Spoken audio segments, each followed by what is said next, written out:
anybody other than us. Hey, everything viral's got to start somewhere, right?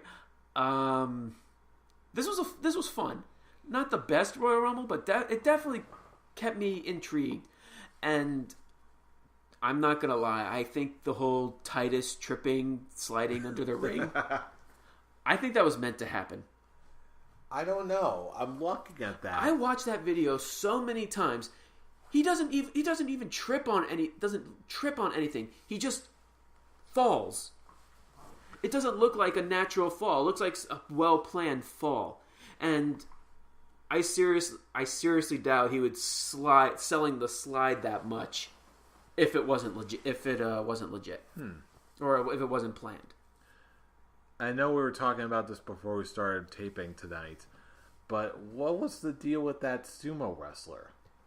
What was his name? We even looked it up. What was his name? Oh wow, I'm blanking. Like Akimi or something. Oh man, I don't know. It's gonna be a race to get to there. Race to get to Wikipedia. What was his name? Let's see. Revive. Okay, entrance. Hiroki Sumi. He was only in this match for 46 seconds, as what they say here. When Daniel Bryan's 1 hour and 16 minutes. Yeah, it was like blew that out of the water. I was like, who are you? It was just. Are you a signee? Even the sound. He's a free agent. He just shows up, stares down Mark Henry, does a sumo pose, and then gets eliminated. I don't get it. That was it. It's like, that's about it. What is he a signee? They say free agent, so I guess not. So what was the point? Hell, Drew Carey did more in his Royal Rumble. Oh crap, you're right. He offered Kane $1. That's important enough. And that's important enough. That's more than this guy ever did. Where's your dollars? He didn't even really sell getting eliminated. He just...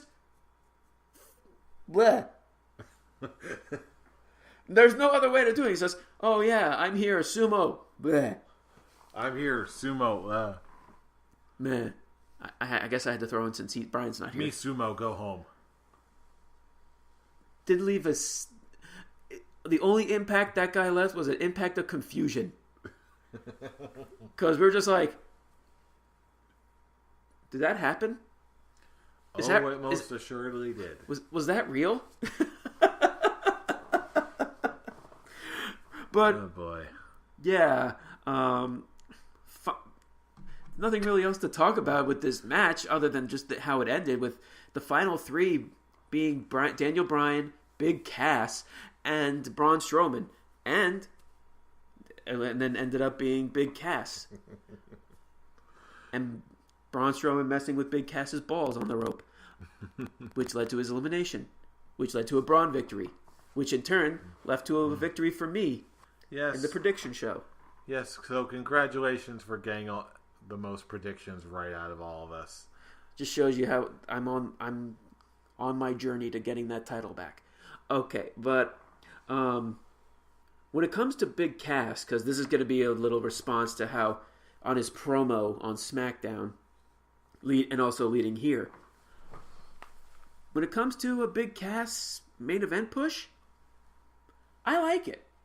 He had a good promo on SmackDown on him, always like, from him comparing himself to Daniel Bryan. He's like, oh, I was cleared to wrestle the same day he was, but everyone's talking about him, and he once was looked at as the little guy that always got beat up, but once he became big, he became the one fighting against the little guy, but now he's the one fighting against the little guy. It kind of adds little dimensions to his character. Considering there really wasn't much before, it would still other than a step you up. Can't teach that. Yeah, being 7 foot tall and you can't teach that. I even love that the fans did that. It's like I grew 7 foot tall, and you just hear the crowd. You can't teach that. Poor Enzo. Yeah, right. But this is a good start for Big Cass. I actually think he has a better shot of being a good main event guy compared to Baron Corbin. Because it looks like they're planning on doing the same thing with Baron Corbin on Raw, being the big guy, being the tall bully. Difference in character, but similar in overall, like overall looking at it. I hear you. But I think Big Cass has a better promo than Baron Corbin. Baron Corbin was in the match. He didn't leave an impact on me. Yeah, but then again, I feel like I've been getting enough of that from Baron Corbin in general. I feel like I need to see something different, or at least a little bit more interesting for me to get really, really invested in this. And when it comes to Big Cass having a feud with Daniel Bryan, good start for him. I can't wait for their match at Backlash. Yeah, if nothing else, because it's different, number one, and really, Baron Corbin. Wow, I'm getting sleepy. Big Cass is more interesting now on his own than he ever has been. And really, that was because of Enzo, because that was how I'm looking at with Mojo Rawley. He's still kind of stuck with Zack Ryder. How before Big Cass got injured, he was still stuck with Enzo, and Enzo just had the Big Show to just try and build intrigue on this, but it just wasn't working because no one wants to see Big Cass versus the Big Show, especially a Big Show who at the time couldn't move that well. Now that Enzo is gone, it's a blessing for Big Cass. And I think working with Daniel Bryan, someone who knows how to work with younger talent to help get them over, it's a step in the right direction. It certainly is. And they used that to continue with this, used the Greatest Royal Rumble to continue that story, and I liked it. And Braun won. That gave me my prediction, and that gave a Wyatt Greatest Royal Rumble victory. So now that we've come home, what rating would you give Greatest Royal Rumble? Professional head rating, when it came to the show itself, Grant, it was a good show. I look at it as a success. With whatever they were going for, they succeeded on what they were doing. They definitely made this show look like a spectacle. And it's like I said before we started recording, seeing the pyro back, it's the little things. It's the little things you miss. And I definitely missed pyro. It definitely added more to the show, and I loved it. But when it came to the show as a whole, great wrestling. Everybody was on their A game. Which, it's kind of sad to say that with Brock Lesnar and Roman Reigns, but I digress. It was a great show. I enjoyed it. The U.S. title match and the WWE and the Universal title match prevented it from being goat face. So I'm going to just go very high, 4.5 full beard. I'm going to give it a full beard too. There's just... Again, this was not a perfect card, but then again, there was also way too much stuff on the card to enjoy. Between the Greatest Royal Rumble to Shinsuke and AJ again, to Bray Wyatt and Matt Hardy finally winning the titles, you'd be hard pressed to find some matches that really did not deliver as they should have. If anything, they're just okay, and that to me is a sign of a very, very enjoyable pay-per-view. You said you gave it a full beard too? I am definitely giving it a full beard as well. Is it just a normal full beard or the high? Just a regular full beard. Okay. I'm sorry. 4 out of 5, no 4.5s or whatnot. I just have to, because I feel like that has to be put in somewhere, like the 0.5s, because it was close to go face for me. That's how much That's how much I enjoyed the show. Oh yeah, big time.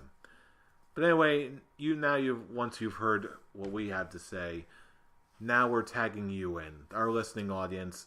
Let us know what you think or thought of the Greatest Royal Rumble this week. Did the matches deliver, or was there something just lacking somewhere? Either way, no matter what you think, we want to hear from you. So drop us a line at any of the usual connections. Look us up on Facebook. Just run a search for the Scholars of Wrestling Show. If you're joining us on YouTube today, first of all, thank you. Welcome.